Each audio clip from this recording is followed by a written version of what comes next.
শক্তিশালী সেনাবাহিনী, উন্নত প্রতিরক্ষা ব্যবস্থা এবং বাইরাক্তার টিভি-2 ও 3 এর মতো গেম চেঞ্জিং ড্রোন প্রযুক্তির মাধ্যমে এটি একটি সামরিক শক্তি হয়ে উঠছে। বলা হয় যে এই তুর্কি ড্রোন যা যুদ্ধের প্রকৃতি পরিবর্তন করে দিয়েছে।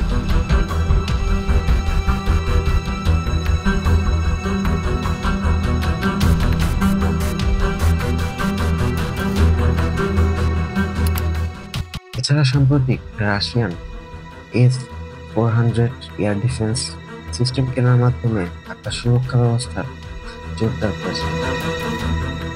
এছাড়া নিজেদের তৈরি যুদ্ধবিমান ও মিসাইলের মাধ্যমে তুরস্কের সামরিক সক্ষমতা বহুগুণে বাড়ছে।